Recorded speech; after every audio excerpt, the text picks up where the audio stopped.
একটা সময় গ্রামে আপনার মানে স্পেশালি এই এলাকায় এই যে আপনাদের আশেপাশে যত মাঠ দেখা যাচ্ছে এই মাঠগুলো ছিল সব আখের ক্ষেত।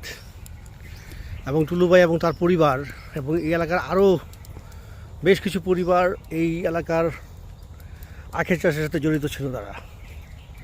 তার মানে আমাদের ওই সময়টায় আমাদের সারা দেশে আখের গুড় যেত এখান থেকে, এবং তখন অবশ্যই কনজিউমারও বেশি ছিল। এখন আপনার আখের চাষের প্রতি মানুষের ঝোঁক কমে গেছে, কারণ এখানে ইনকামের কম এবং প্রচুর পরিশ্রম। 1 কেজি 1 মন গুড় বের করতে মোটামুটি আপনার এই 14-15 মন আখ মারাই করতে হয়। আখ চাষটাও ব্যয়বহুল, যার দরুন দিনে দিনে মানুষ আখ চাষ থেকে সরে যাচ্ছে, আর আমরাও নির্ভরশীল হয়ে পড়ছি বিদেশি চিনির উপর। এই হচ্ছে আখের গুড়ের প্রজেক্ট, আমাদের যেখানে আখটা প্রজেক্ট করা হয়। আমরা যে আসছি এখানে ফোনের নেটওয়ার্কও নাই।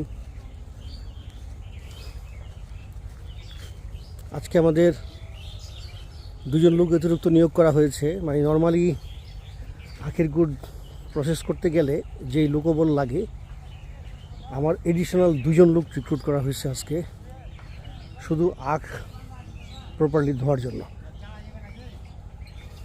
এই যে এখানে 2 জন লোক আখ ধুচ্ছেন। এই 2 জন লোকের আসলে কোনো প্রয়োজন নাই। এই 2 জন লোক এবং টুলুভাই নিজে আখের গুড় আখ ওয়াশ করে নেবেন। এ হচ্ছে আমাদের মানে এটা টোটালি এক্সট্রা। এটা আমাদের এক্সট্রা খরচ। এই খরচটা কোনোভাবেই আখের যারা প্রসেস করে তারা নেবে না, এটা আমাদের এডিশনাল খরচ হিসেবে যাবে।